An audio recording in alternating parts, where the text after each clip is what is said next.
Sipping Tea with Nat and Z. I'm Nat. And I'm Z. Hello, hello. Hello, everyone. We're both a little low energy today. Yes, we are. We got a lot going on. There's so much going on in both our lives. Yes. This is a very apropos topic today, which is called, navigating the highs and lows of caregiving. And it's resonating with me today because my grandmother passed away yesterday morning. She had a full life. She's 101. And my parents were caregivers for her for over 18 years.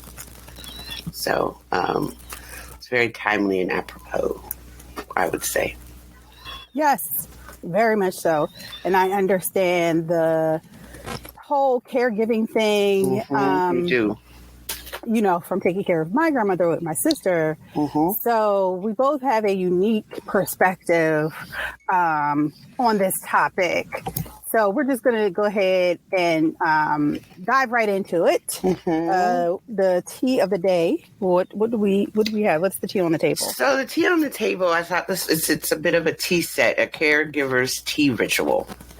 Right. I know I kind of departed a little bit from our little jaunt through teas and making teas and how they're done and all that good stuff. But I thought this was pretty apropos. It's a tea ritual set provided by Caregivers Brew. There's 3 different types in this tea ritual. Calm readiness, they suggest in the morning, afternoon meditation around noon, a dream releaser in the evening. And this particular package includes full size of each of these teas. So with the calm readiness, you know, as caregivers, we understand the importance of being calm and ready to act at whatever situations that's going on. So it's a comforting combination of Ceylon, black tea, chamomile, and lemon balm, and designed to give you like a morning boost to help you, tackle your day. Then there's the afternoon meditation tea, which is a blissful blend. Blissful. I like that. Yes. Makes me happy. Blissful. Blend of jasmine green tea, lavender, and passion flower. That sounds tasty. It's designed to bring peace and clarity to help you mindfully prepare for the rest of the day. And then the last one to close out your evening is called Dream Releaser and has chamomile, lavender, passion flower, and lemon balm. And it's made specifically to help release tension with your mind, body, and spirit, which we all know is very important as caregivers in some way, shape, or form to have all these things at your disposal. So look into it. It's called Caregivers Tea Ritual, and it is by Caregivers Brew. And get you on your day to be, do what you need to do. Yes, because caregiving is not an easy task. It's not. It is a very stressful task. And so tea definitely is a way to kind of unwind in the morning, afternoon, or evening. Should you need to. While you're going through. Yes. Your day. Yes. So the hot tea, 2 things. The Rock and Roll Hall of Fame was on this weekend. It was actually on Disney. So if you have Disney Plus, it was on Disney Plus. Oh. So if you have Disney Plus, you would have been able to watch it in real time. It was very long. It was like 4 hours long. Really? Yes, it was 4 hours long. Some notables that you would know that got inducted would be Sheryl Crow, Willie Nelson, Shaka Khan. Now? Yes, just now. Yes. Willie Nelson is just now getting inducted. Shaka Khan, Rage Against the Machine, and of course my fave, Missy Elliott. Missy. Yeah, she's from Portsmouth. Yes, she put on a hell of a performance. You hear me? Really? Queen Latifah was there to induct her. I didn't know they had been really good friends for years. Oh. And I don't know what Missy's doing, but drop the weight loss tips, sis, because she is skinny. Missy is thin, okay? What? Thin, okay? I don't know what you're doing, sis, but it looks good. So, I'm gonna have to go check it out. Yeah, it was good. And she's the first female hip hop artist to be inducted into the Hall of Fame. she cried because she said, this is the 50th year of hip hop.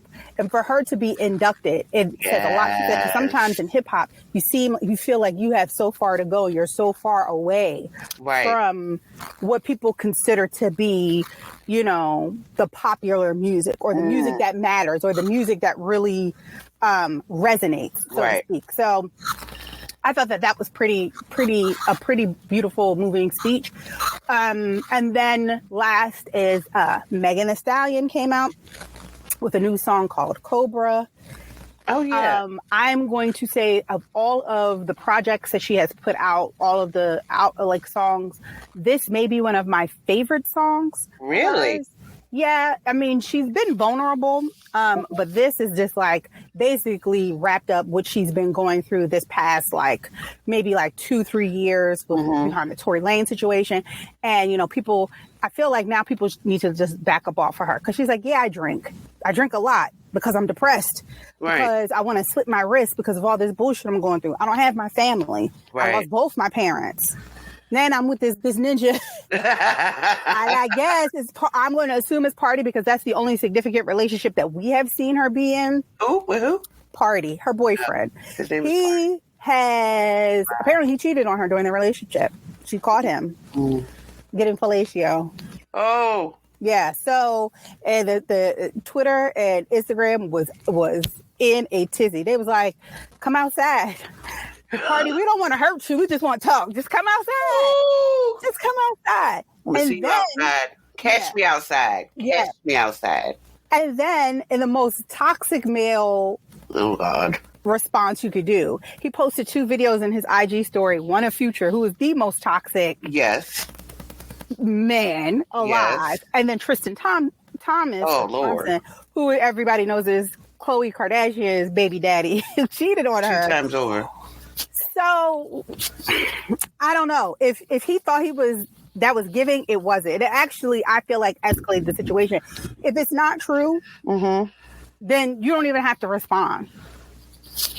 You feel me? If it is true, you don't even have to respond. Right. But by responding and in the manner in which you did, it just added fuel to the fire, and it didn't look good for him. It actually made the situation makes it worse. Yes. Why would you post those 2 toxic dudes? Of all people. Especially Future. You already, if you go to Webster's and look up toxic baby daddy, put his photo right there. Hey. Right there. How you doing? And then right under him is Nick Cannon. Those right there. My goodness.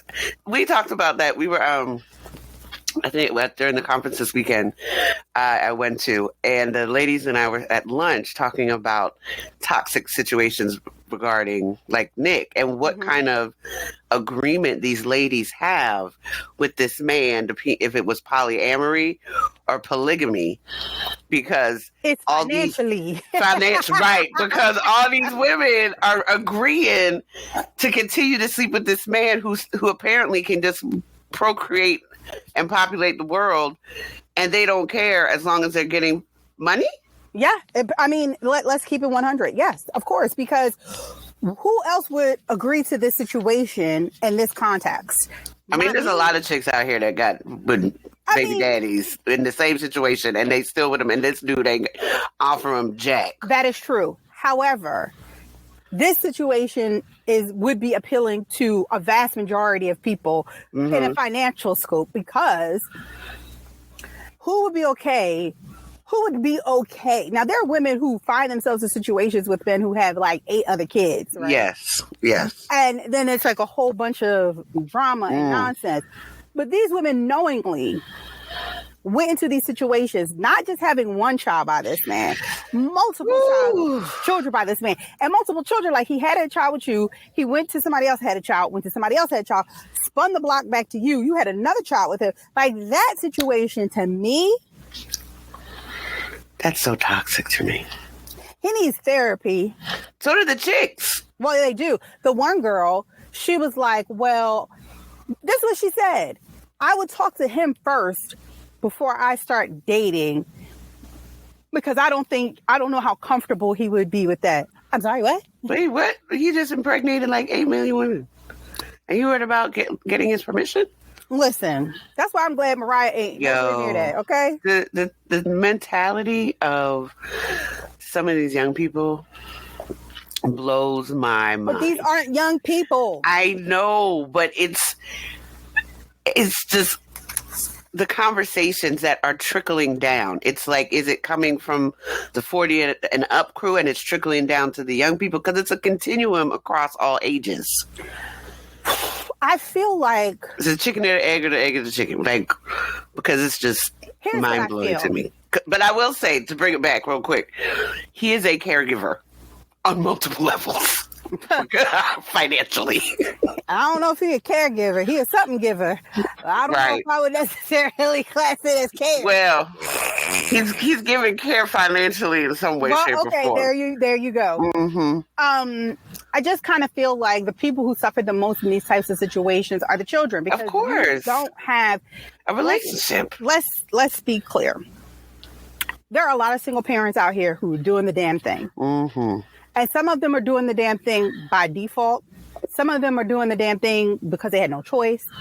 There are people for a variety of different reasons have to be single parents, right? It's not always, oh, we just didn't work out. Mm-hmm. It's, they're widows.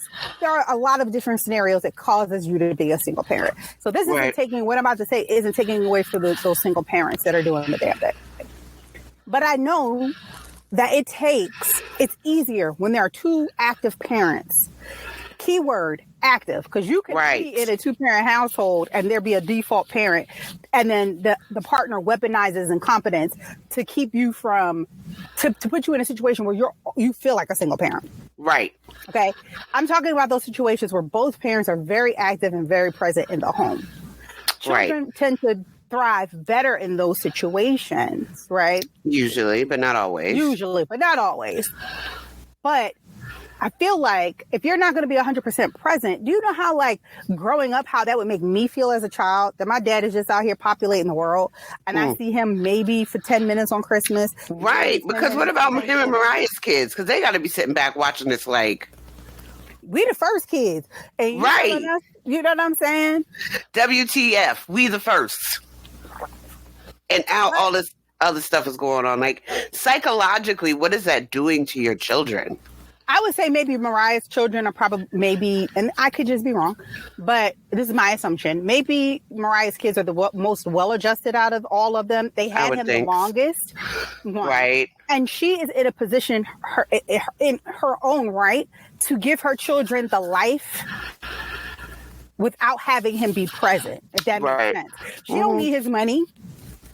Mariah don't have to do nothing all year until November 1st. And November 1st and the day that Jesus was born, she gets a bag. And then she goes back and just... That's it. Then she show up for, hey, y'all know my song about to be on repeat 11 times. Listen, she is the queen of Christmas, okay? Yes, she is. We'll be forever the queen of Christmas. I love that song. That's my favorite Christmas song. Listen, all the other girls could come out with however many albums. I love Beyonce, but Beyonce could come out with a Christmas album, and this will forever be Mariah's time. Correct. Okay? It will forever be her holiday. Ain't nobody right Dr. Concept, okay? Right. So I feel like probably her children are going to be the most well-adjusted and able to maneuver not having him around, because their mother probably provides them with such a rich life that yes, they probably miss his presence, but I believe that she's still able to do what needs to be done. But that's all the hot tea I have at this moment. I don't think there's anything else, and if it is, it wasn't. Didn't make the cut today. It just didn't make the cut today. Oh, I don't know if I talked about this the last time, but I don't know if people follow. If you don't, please do. I follow this TikToker called Keith Lee. Keith Lee. Keith Lee is a young guy in his 20s, former MMA fighter, black, has a lot of social anxiety, but has been working it out through TikTok. A normal person. I've been following him for a very long time, from when he was sitting in a Paw Patrol chair his daughter had, giving food reviews. He lives in Vegas. So he would go to different spots review the food and give his take on it. He became so popular with doing that people started to reach out to him and it's like, hey, we have this restaurant, it's struggling. We just want you to come out here and just taste the food. Tell us what you think. So he would go and he would say, look, I'm going to be honest. And he was like, I'm trying to figure out, is it marketing? Is it customer service? Is it the food? And he'll tell you honestly, with no shade, with no like meanness, no mean spiritedness.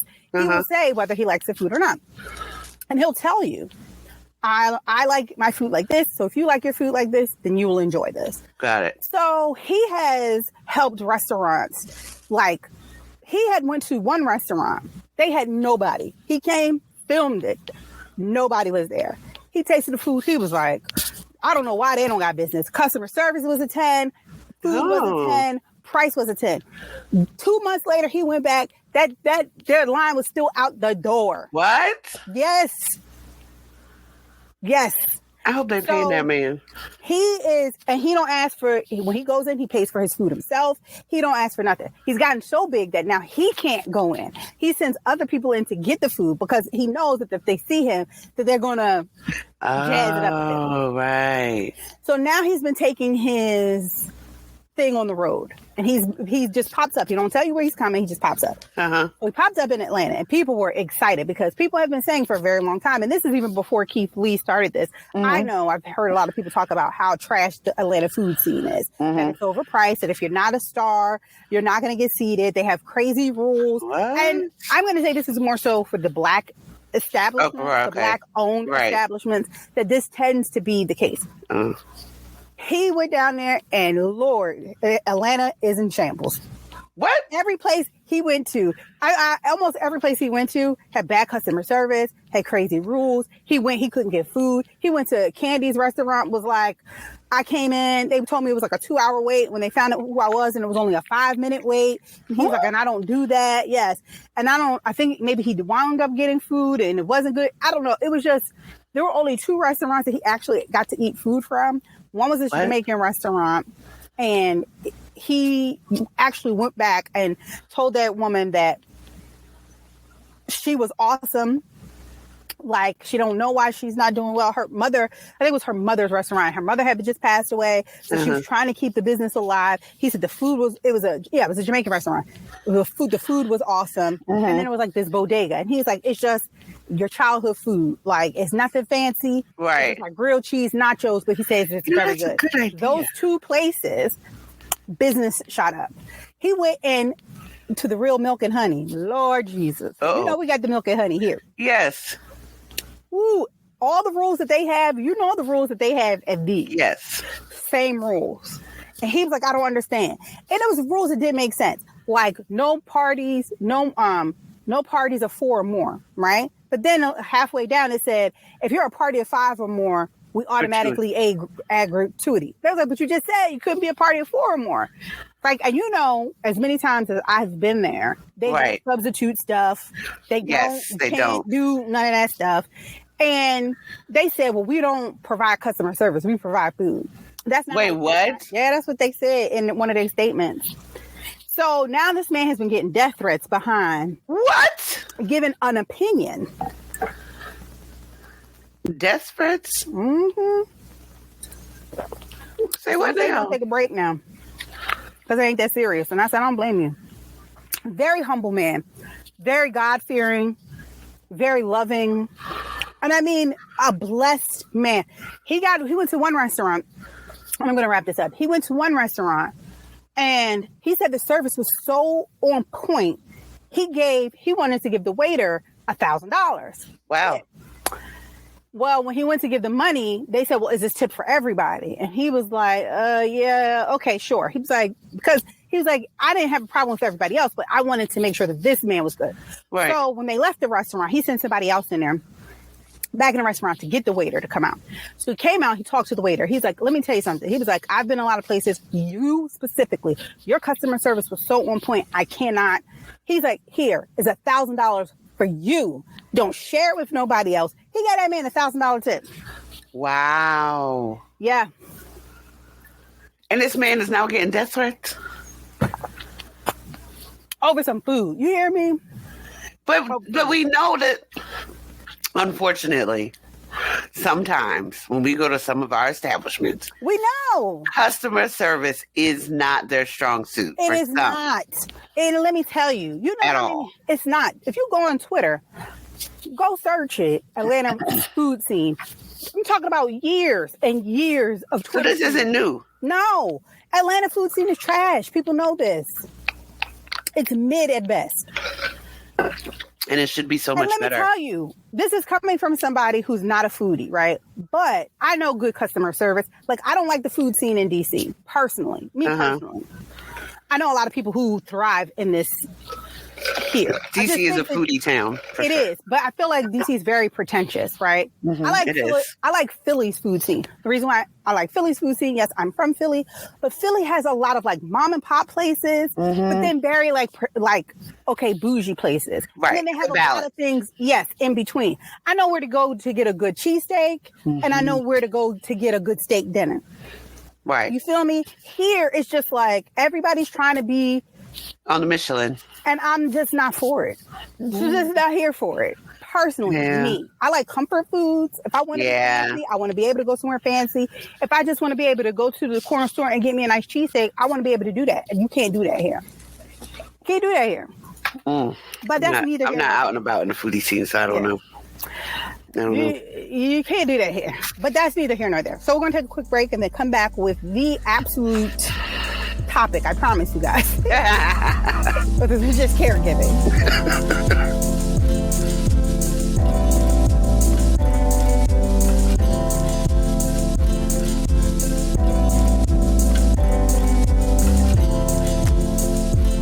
And we're back. So, like we were talking about with caregiving, we understand it's a journey that is both rewarding and challenging across the whole spectrum of what that may look like for us. We all know caregivers provide necessary support to someone because of illness, disability, or something else that has contributed to them not being able to care for themselves. And it involves a lot: housekeeping, shopping, providing transportation, feeding, bathing, toilet assistance, dressing, walking, coordinating appointments. That's a big one. And then medical treatments and managing a person's finances. It's a lot. It is a lot. And let me tell you, a lot. I talked to somebody recently, and they were talking about how they're a nurse in a nursing home. They said you would be surprised. They're not old people in nursing homes. No, they're people our age, 40s, 50s in nursing homes, some even younger. So it's not always. I think a lot of times when we hear of caregiving, we always look at it from the perspective of older people, older generation, right? But caregiving can be your spouse. Hello. When I was dealing with all my sicknesses, you know, I was in my 40s, 30s, all that stuff. When I was going through my endo stuff, when I was in my 20s and 30s, you know, my boyfriend at the time had to be my caregiver because I was incapacitated and couldn't walk, and he had to help me do everything. You know, and then as time has progressed, unfortunately, because I've been in my other health situations, there's been a caregiving aspect. I've been in the receipt of being a caregiver. I don't know if that's the right word. We just gonna make it up today. And I know it is a lot of work. It is. It can. You know, it can. Mentally, socially, emotionally, the strain that it puts on you and the person. Between that, I mean, we'll get into that a little bit later, but it is not for the faint of heart at all. It isn't. And I thought that this would be a good topic to have specifically for, you know, our generation, which is, I know I talk about Gen X, but I love my generation. So y'all just got to deal with it. But most of the people that are listening are either like from our demographics, when we call our demographics, most of the people who listen to us are Gen X anyway, with some millennials sprinkled in there. Yeah. So y'all understand this a lot more. But if you're younger, right, and you're listening, if you're in like your 30s or 20s, this is actually good information for you to have now to prepare yourself for some time in the hopefully distant future. Correct. So with respects to caregiving and like the Generation X, it is and a lot of you already know, because a lot of y'all probably going to be saying amen. Yes, sister, I know exactly what you're talking about. That is where I'm at now. A lot of us are in this life where our caregiving responsibilities almost are center to everything else. A lot of us have older parents, right? And that we're taking care of, and children that we're taking care of. We are now known as the sandwich generation because we're right in the middle, right? We're taking care of kids. A lot of us, even if you look at our tribe, we have people who have kids that are already in their 20s. And somebody with a child is young as 3. Like, and we're all the same age. Exactly. So that runs like the spectrum. You understand what I'm saying? So when you look at that, it is, very telling of how we are sandwiched in between these things, right? So we have the balancing. We have the balancing act. And the balancing act that a lot of us caregivers in Generation X are doing is that we have to balance our careers. We have to balance our children's needs. We have to balance the needs of our aging parents. And this can lead to a lot of stress, a lot of burnout. It is, right, because those are diverse responsibilities. Each group needs something different. Yeah. And very true. You're trying to, if you're in a relationship, if you're married, and then trying to balance the needs of your spouse, that's a lot. And now how about yourself? Oh, yeah. Well, I There's just automatically always forget about myself. Yeah, that part. So, I would say, though, one of the blessings of, being in this generation is that we were the first generation to really be able to understand technology. So we're definitely more technologically savvy than our baby boomer parents and older. So we can use this to our advantage when it comes to caregiving, right? You can employ a variety of different technologies. There are apps to manage medications, coordinate with other family members, and even monitor the health of your loved ones remotely. Right. There's a medication app that one of my really good girlfriends put on my phone to monitor, and I still have it come up now, where it puts in all the medications that you would be taking. It times it when it comes up, and then it gives you like a space to put how you're feeling, the side effects, and all that stuff. So technology has definitely been to our benefit. Yes, that is definitely a way that technology is a good and not an evil. Right. If you have an Apple phone, if your family members all of your family members have iPhones, you can share your calendar. So you can be able to see things like, okay, here, I'm sharing this. But you don't even have to do that. You can get a Google calendar and everybody has access to it and you can all do that. So there are ways that technology has eased the caregiving aspect for a lot of us. There definitely is a financial strain. And I'll say real. A lot of us are at our peak earning. Our prime earning years, right? This is when a lot of us are really starting to make good money, right? Because we've probably been working for, let's say, 15, 20 years. We're really at the potential where we're like mid-career level, because this is the part where you start, unfortunately, going down the opposite end, closer to retirement, right? Right. And so if your boomer counterparts didn't put in place things, which let's be real, especially with Black people, I've noticed that a lot of us don't really plan and take heed to what's going to happen to us when we're 80 or 90. Oh, Lord, no. We live for today. Yeah, we do live for today. In these streets. And financially, how many times you heard he ain't had no policy? Big Mama ain't had no insurance policy. Pop ain't had no insurance policy. How y'all gonna pay for the funeral? You know what I'm saying? Like, so it is. Happens all the time. Yes. And I got a Gucci bag. Hello. I think a lot of us, our parents, and I'm not saying that this is common for everybody. I'm just saying a lot of older Black people tend to be stuck in their ways and they don't they don't like to talk about what's going to happen. Oh, yes. That's a good one that people don't talk about it. They don't want to talk about the wood. Yes. I mean, I just had a conversation with one of our friends and they said I had to step away back from my parents because I'm trying to help them get their will, their financial, all their estate planning, and they don't want to talk to me about it. So I'm like, okay, well then y'all just do what y'all do. I'll just put y'all in the pine box since you don't want to talk to me about it. Right. So we have to figure out ways financially to supplement what they lack, right? All while still taking care of ourselves and our home and our children. Can you imagine we had a friend who is married. Mother was living with her. She was taking care of her mother, taking care of two kids under the age of, I don't know, young kids, and then a child in college. That's a lot. And I would talk to her. Yes.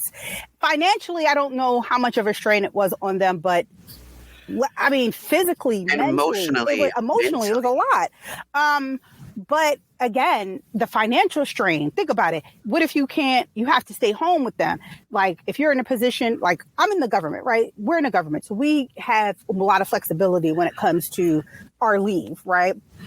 But then after you use that leave up, what is unpaid leave to provide for care? Yes, medical unpaid bills. What if you have to make modifications to the home if the parents are living with you? It's a lot. And then to research all of that, I saw my mom going through that with my grandma. The research that she had to do with Medicaid and Medicare and Part C and finding out where to get the money. Because there's money there, but you got to look for it and you got to apply for it. And when are you supposed to do that? When you're doing all the caretaking? Yep. And in yourself and your family. Yes. And let me tell you, so when we were taking care of my grandma, my sister dealt with the financial and the day-to-day care, right? Because my sister was in Philly. So she was able to be on the ground support. Financial. My sister is, I always say this. My sister says, if my sister ever says she's broke, my sister got like 10 grand in savings. That is broke to her. If I say I'm broke, I got negative $10 in my account. Okay. So my reality and my sister's reality in terms of finances, in terms of what we consider to be broke, are very vastly different. Right. So my sister was a whiz. My grandma kept going into the negative. And when we found out why it was, we immediately removed that problem. Okay. And then sometimes we need to remove that problem. And then my sister created a plan to get my grandmother back in the black. Within a year, my grandmother had like $12,000 in savings. What? Yes. My sister not call your sister come and help me with my finances. Listen, my sister is a How much she charge? Because I ain't got it. I just want to know. So I can put some on it. I'm the oldest sister, and I'll go to my sister like, look, I'm trying to do this. How can I do this? And my sister's like, all right, I got a plan. This is how you got to do this. I'm like, okay. But go ahead, Stephanie. My sister's I'm just telling y'all, financially, my sister's a B. Shout out to Stephanie. We love her. She's our guru for this. Yes. Too. So I say all that to say, but even with that, right, the financial strain, we found that my grandmother, between my grandfather's pension, her pension, and Social Security, my grandma probably was bringing home $35,000 a year. That ain't shit. No. However, it was too much to get into certain programs. What? $35,000 was too much for her to get into certain programs. So we were looking to put her into a place that, because she had dementia, a place that was centered around like memory care and things like that. We found an awesome place, which was funny. We took her there to visit, and she saw like a couple people there that she knew. Oh, wow. Yes. That'd be the let out spot for the older folks sometimes. Yes, it is. And we went through and we were like, well, if we put her here, she's going to have nothing. Like every time she gets paid, everything is going to go to this. So if there were any incidentals, which we found there probably would be, we would have to come out our own pocket. So we had to come up with a solution. And I'll tell you, God's timing is never wrong. My sister was moving from an apartment and they were looking for a bigger house to rent until they kind of figured out what their next steps were going to be. And they found this house. And it was a 4-bedroom house, 2 bedrooms on the first floor with the bathroom in the middle. So it was like 2 in-law suites, I guess. Oh, okay. Bathroom in the middle, their bedrooms upstairs. And it came at a perfect time because as soon as they moved in, my grandma was moved out like a week later out of the rehab facility that she was in. Oh, wow. And she moved in with my sister. And it worked. My grandmother lived there for about almost a year before she passed away, maybe a little bit more. And it just worked. We she went to daycare, I think like 2 days a week. And then we had somebody come in 3 days a week. Yeah. And so it worked. And on weekends, it was just my sister and my grandmother. Right. But sometimes you just got to figure it out. And my grandma, again, was not one of those people who had that planned out. And I don't think that it was even for us it wasn't. The plan was never for us to be the ones, like the grandchildren, right, the ones to take care of her. But the situation was what the situation was. Right. I called for it. Right. And we were young. Like, I'm talking about, young to me to be in a caregiving situation. I was in my 30s. My sister was like in her early 30s. So like, this is a lot. My sister just had my nephew. I didn't have Charlie yet. So my situation was a little different, but that was a lot. But I'm just saying that. And saying that to transition to planning for the future, one of the benefits of taking care of our boomer counterparts is that we can learn what not to do. True. We can learn and start planning for our own future needs. So it's financial planning, preferences for long-term care, potentially purchasing long-term care insurance. I've purchased something fell, y'all. Don't worry about it. I have purchased long-term health care, right? Also, my child is the only child. Right. Unfortunate as it is, that was God's plan. So, but I don't ever want to be a burden to her. So I'm never going to put my child in a situation where she has to take care of me. I have put in place, send me to a home. I'm okay with that. Right. I'm okay with that. I don't want her to live her life taking care of me because she's going to be young-ish by the time I get to, you know what I'm saying? Like by the time she's my age, elevated I'm going to be in my 80s. Yeah, I'm going to be in my 80s. God willing. Right. I don't want her to spend her 40s having a family if that's what she so chooses to do and then be taking care of me.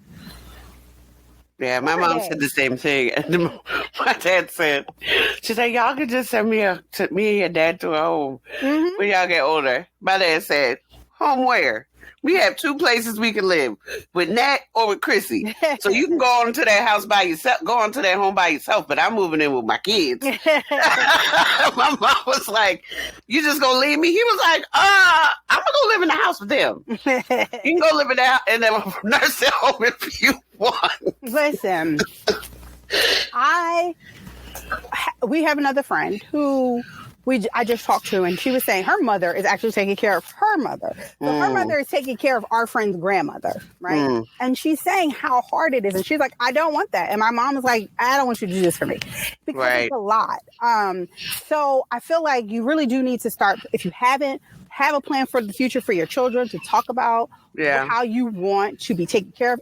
And on a side note, talk about that with your spouse. Yeah. Like if you're married, it's important. It's a lot. Yes. I seen with my parents going through that, and my dad was right there with my mom taking care of my grandma. And, it affects their lives as well. Yes, it does. Because they are seeing all the strain, and then they deal with the frustration and all that stuff that's coming in later that we'll talk about. But they also have to deal with that because they're kind of losing you as their spouse because you're busy with other stuff. And it's different than caring for a child. Yeah. Than caring for someone who's older, who can't take care of themselves in the ways you think, because you expect that with children, but not when you get to a certain age. And you see somebody that was so, like for us, it was difficult because, and this is a good way to go into the emotional toll of the situation. It was difficult for us, and it's still difficult for me to even talk about because my grandmother was so full of life. Even in the midst of her dementia, she still was full of life. And if y'all know me, if you follow me on Facebook or Instagram, y'all know how I felt about my grandmother. Okay. Like that was my rider. Like me and my grandmother, that was the homie. So I never in a million years thought that it was going to be our job to take care of her. Right. It was always my assumption that I never even thought about that. You understand what I'm saying? It was never a thought because we just don't. Never. I just never thought that was something I was ever going to have to be responsible for. And I'm pretty sure my sister felt the same. Now, I'm pretty sure maybe my sister's perspective, I don't want to speak fully for her, maybe a little bit different because my sister has been in Philly, right? Where I went to college outside of Philly. I never really came back home fully. Where my sister that's where she has been born and raised and now lives. So her perspective of what she saw may be a little different than mine. But, our mother died when we were younger, when I was in my 20s. My sister was still in her late teens. And so for us, that was a very traumatic experience. Right. And I saw my grandmother taking care of my mother. But again, that's because she was sick. It wasn't, that's what you do. You understand what I'm saying? And that's her daughter. Yeah, it's her child. So we automatically assume now is going to be my uncle's responsibility to take care of my grandmother because my mother was supposed to be. Right. Because let's be clear, in every family, there's going to be a default. If there are multiple siblings, there's always a default sibling. And I hate to say this, it's going to sound very sexist, but that tends to fall on the daughter. I don't know too many men, and I'm not, no shade. Right. I haven't met any. I'm not saying that there aren't. I have not met any man who's taking care of their parents. There are men out there, but most of the people that I know who are taking care of their parents are women. Right. That's just what I'm saying. And the emotional toll it's a lot. It's a lot. Watching someone that you love deteriorate, decline in health.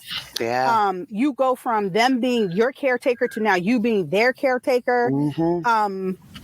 Full circle. And there's a lack of support, I think, for our generation specifically because we're a sandwich generation. Nobody really feels the impact that it's having on us, having to take care of our parents and children. Right. I have a 5-year-old. I could not imagine, and my sister went through this, taking care of an older person and a 5-year-old at the same time. They act the same. I remember being in situations with my grandmother and my nephew, and we argued.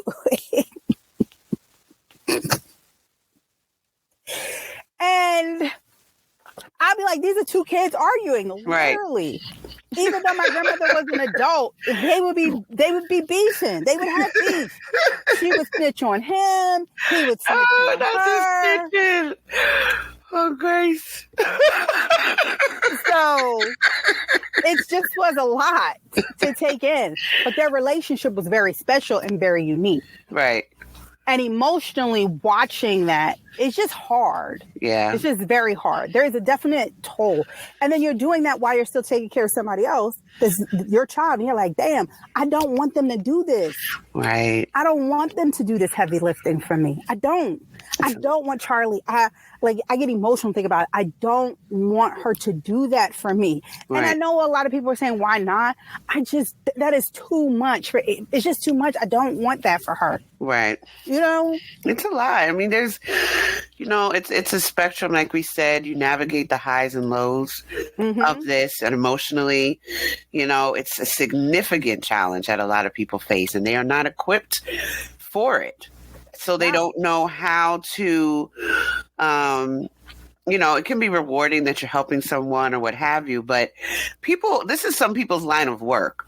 And if you're thrown into it by default, there's oftentimes you don't have time to acknowledge your feelings, even though you should, and understanding that you're going to feel a range of emotions. You're going to feel definite frustration and anger and then guilt because you know that you probably can't give this person everything that they need, but you're not going to be able to necessarily outsource it either because of finances, and how do you process that?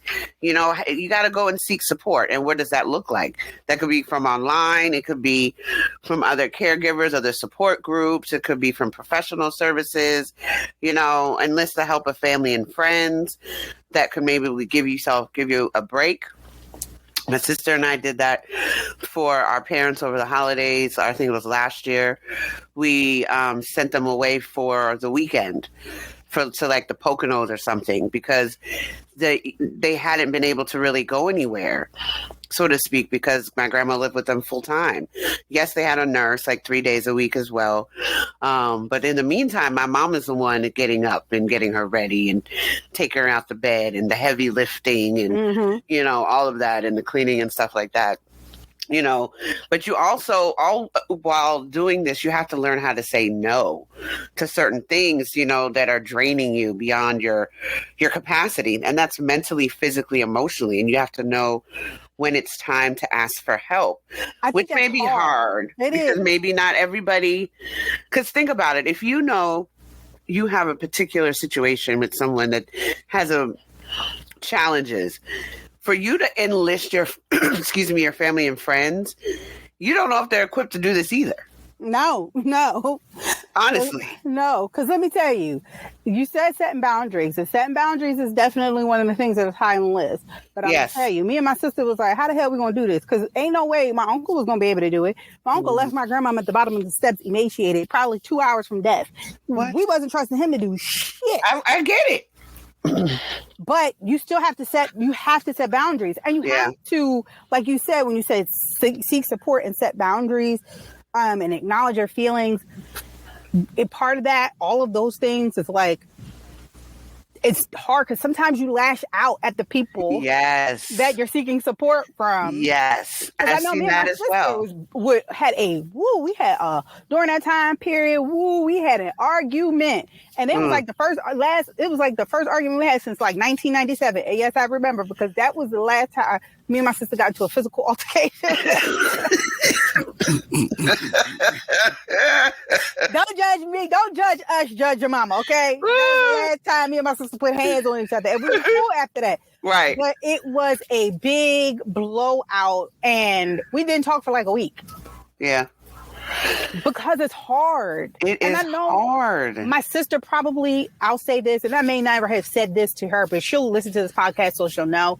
Like, just thank you, because my sister took on the brunt of taking care of my grandmother. She just did. Yeah. And I try to come almost every weekend, because what life did I have at that point? But even driving back and forth from Philly just still wasn't enough. Like, I never felt it was enough. Like, I handle all the business parts of it. Calling insurance companies, calling a mortgage company. But y'all balanced it out, though. Yeah, but I mean, that's a lot. Yeah, but you bring that into with your self-care while you're being able to do all of these things. Are you eating well? Are you sleeping enough? Are you doing something to maintain your mental and emotional health? Are you still doing stuff that you enjoy while you're going back and forth? You have to make sure, like we had said, educating yourself on the business side of this. There is a lot of stuff that goes into understanding Medicare, Medicaid, and all these other things and commercials that you see online for older people that they need in long-term care. Utilizing, Zarifa and I said about the use of respite services where folks and nurses come in daily or, to give you a break on certain, maybe 2 days in a row, 3 days in a row. And your insurance is supposed to pay for that. Their insurance is supposed to pay for that. But you have to educate yourself about how to get that money to do that, And then at the end of the day, honestly, you got to focus on what you can control, because you could only do so much. You're human. Yep. And taking care of yourself, I tell my recipients this all the time. If you guys are out here taking care of our clients and you're not good, and you guys are the boots to the ground and you're the face of the program, if you guys aren't good, then your patients aren't going to be worse, because you're not in that space to take care of them. And the same thing is true for when you're doing caretaking. Then it may involve getting professional help, getting a planner and an organizer, or figuring out a way to plan and organize, and communicating these needs to those around you. Oh, yeah. Yeah. Because if that's going to stunt a lot if you don't. And then the financial planning, the legal stuff. There's a lot of legal stuff. And the power of attorney, because Zarifa can speak to this. Let me tell you. The the very first thing when we were like, okay, I think we probably need to kind of step in here and take care of her. First thing I said, we need power of attorney. And it took a while to convince my grandmother to let us do this. This is what I'm saying. Like, it was not an easy task. Wow. But when she finally let us be power of attorney, it made things so much easier. And I'm saying this as somebody who's going through this. If you are in the position now to set in place a power of attorney for some, like say, hey, if something happens to me, you are going to be my power of attorney. Here is the paperwork that says you will be the power of attorney in the situation that I become incapacitated or I cannot make decisions fully for myself. I like you to be power of attorney. That is important. Because they cannot. My grandma was going through the beginning stages of dementia. Like, her account was always going into negative because she was double paying. In some cases, she was double paying bills. In other cases, she was letting my uncle use her card trustingly, and he's running up tabs at the bar. But that's besides the point. Right. When we stepped in, that was done. Right. Done. Access to the money was out of there. But it's important. And that's what I'm saying. Like, if you have aging parents now, please have these conversations with them about the legal and financial planning for their future, because it will be here sooner than any of you will really ever expect. And you don't want to be trying to deal with that, or trying to deal with that. Yes. So, it's a lot. It's too much. It's a lot. Too much. It's. I won't say it's too much. It is a lot, and it can feel like too much. Right. If you don't take some time and celebrate the small victories. Right. Because there are some. There are some. And let me tell you what a small victory was for us. Going back to the power of attorney, I was able to do it. Blessings to me, right? I'm in a position where I was able to create the power of attorney myself. If you are not in that type of position to do that for yourself, please hire an experienced attorney to do it. It was ironclad. My uncle tried to sue us. Yes, paid money for someone to go and take a look at this power of attorney because he thought we were up to shenanigans. What? And that man told him, this is ironclad. There ain't nothing out of, or like you ain't going to be able to win in any shape or form. And so I celebrated that small victory. Yes, I did. As you should have. You have to really think about, okay, they woke up today and they knew, in the case of dementia, they knew who you were. They were able to get up and help you. Yep. Move them through the day. Like, you didn't necessarily have to physically pick them up, but they were able to do that for themselves. Those are some of the small things that they ate today versus not. Like, they may seem insignificant in the grand scheme of things, but those are little bits of progress that you can celebrate. I heard my mom when she was talking to my grandma. Some days she would recognize us, other days she wouldn't. And then other times, she was like, yeah, I don't feel like eating today.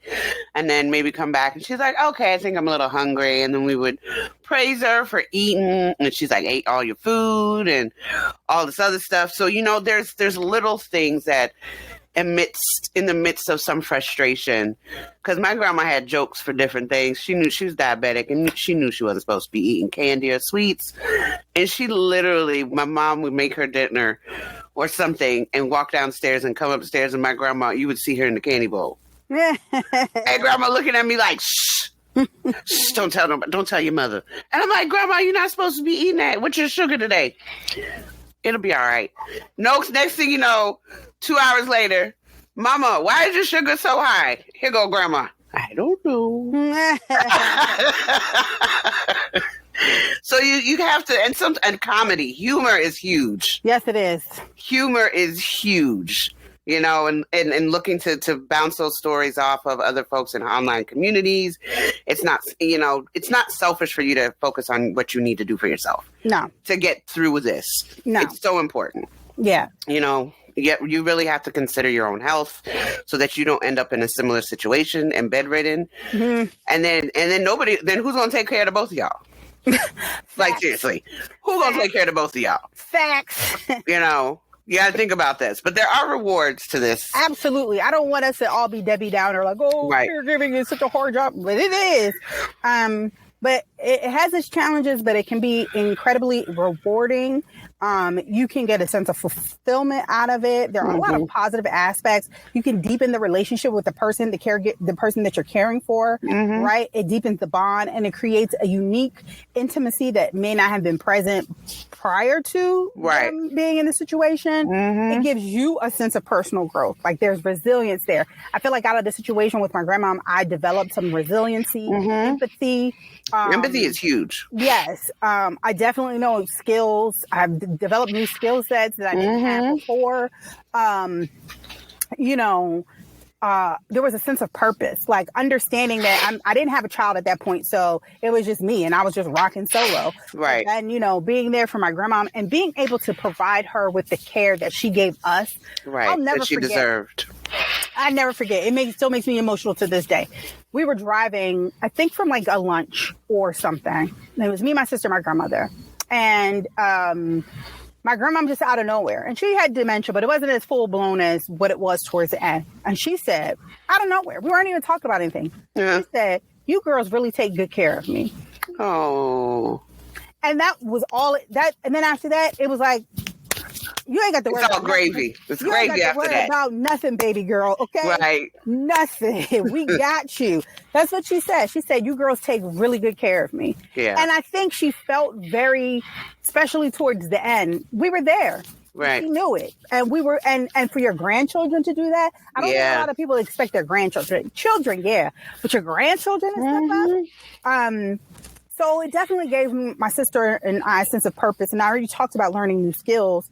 You're making a difference. It may not seem like it, but I feel like when you have the opportunity to take care of somebody, it provides them with a quality of life and comfort that they may not have experienced in other situations, right?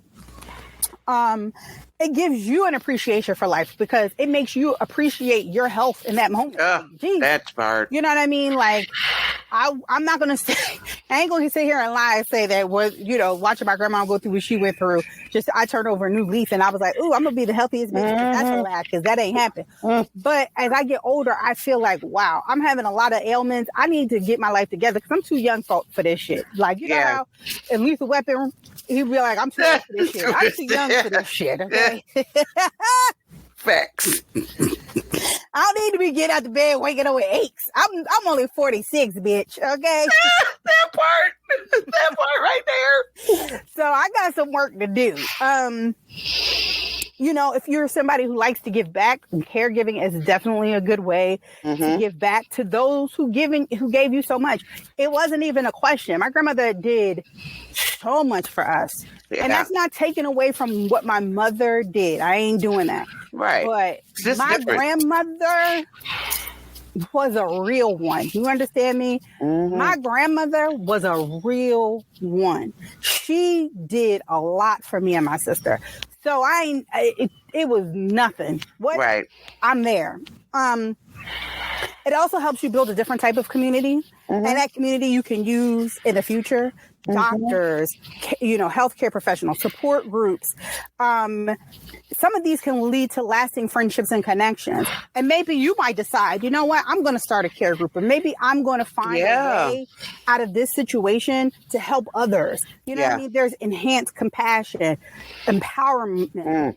You were talking about joyful moments. Yeah. I feel humor. Yes, when you're in those situations, you have to create memories and you are in a situation where you have to find the joy. And so joyful moments come out of one of the most joyful moments, I think, for me, for my sister, for my grandmother, was we were able to give her a birthday party. My grandmother had a birthday in August and she passed away in November. So people came, people got to see her. People were just like, she looked so good. Like, it was so good that you got her from there to here because even though mentally it wasn't that great, but physically everybody's like, she looks so good. She's so healthy. Like, we allowed her to have some perspective, and it gave us a sense of perspective, right? Like how truly important life is. Yeah. What's really important, what really matters. My grandma was surrounded by friends in the last months of her life. Not a lot of people can say that. And my grandma was in her 80s. You have to understand, My grandma's funeral was packed. It was, y'all. It was packed. Standing room only. And my grandma was 88. Okay? My grandmother had an impact on a lot of people. And that was her legacy. People loved my grandmother. Loved her. And then the thing that we talk about the most throughout this is gratitude.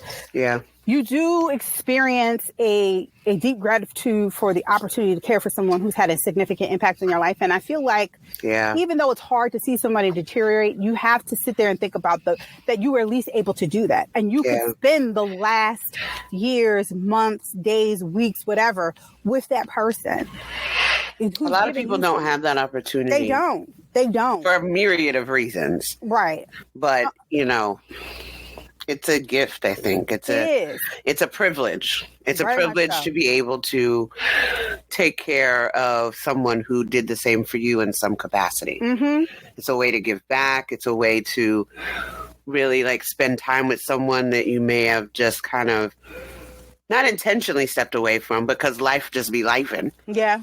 But excuse me, I do think with my mom taking care of my grandma, there was a couple months ago when I went to see her after she turned her 101. Mm-hmm.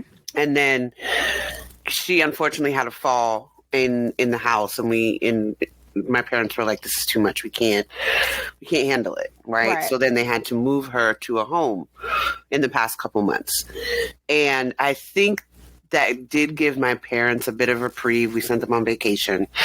They didn't feel guilty about going anywhere. Because I know even when I was sick, going through my surgeries and stuff like that, they wanted to come down more, but they couldn't really move my grandmother, so they couldn't. Mm-hmm. And then there was some guilt, I want to take care of my mom, but my daughter literally is in the hospital, and then trying to allay those fears to them that it's okay. But even so, I think one thing my sister and I did acknowledge for my mom, that it becomes a part of your life if the person stays with you. It's like a day in and day out, and it just kind of becomes rote. Mm-hmm. But in that, it being rote, when it's excuse me. You okay? I'll let her catch her breath and just go into saying that caregiving can be very demanding, but there are highs that can provide you with strength and motivation to kind of continue in your role. And I think it's important, and I think this is what you were alluding to cherish those positive moments, and because those positive moments will help you balance the emotional and physical demands of caregiving for somebody. Very much so. And taking that little bit of a break, albeit my mom had to put my grandma in a home near the end because of that physical, incapacity. But it gave her some time to kind of be still and grieve the process that was happening. Mm-hmm. So when she did pass away, it wasn't sudden for her, which for some folks, how to put those barriers up to protect yourself from what that a shock can be. Mm-hmm. And the day in and day out of taking care of somebody and then they're not there anymore. I think nurses and stuff, they kind of go through this and you kind of become numb to it. But if you're not trained to do that, you really have to mentally try to prepare and take care of yourself for when that separation happens and still be able to go and be a caretaker, because they got up every morning, went to the nursing home. The nurses were like, dang, we don't even need to do nothing. Y'all are here from sun up to sundown. Yeah. But that's all a part of grieving. That's a part of the privilege of taking care of somebody and cherishing those moments. Right.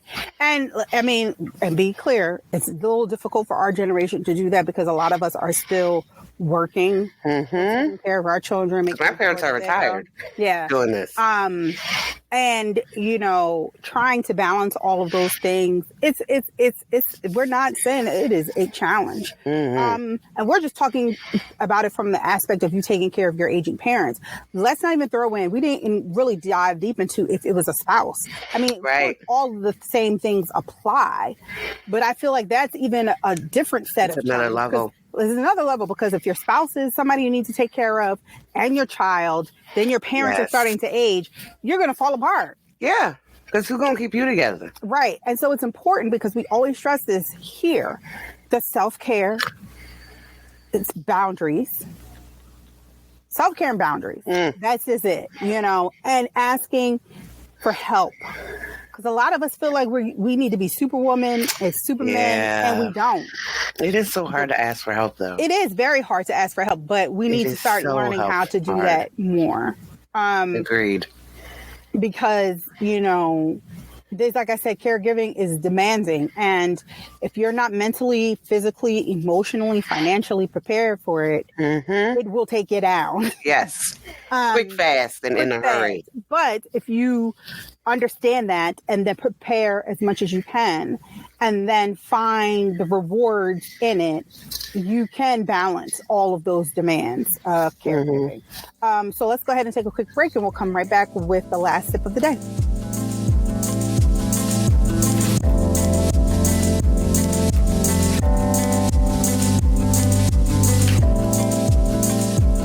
And this is the last sip of tea with me, Z.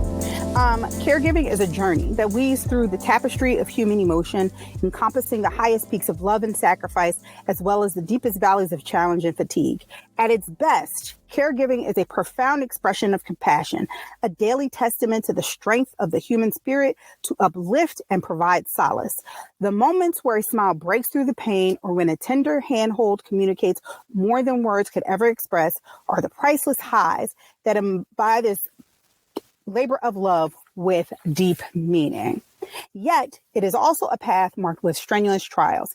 Caregivers often face the lows of exhaustion, the weight of constant worry, and the heartache of watching a loved one in distress.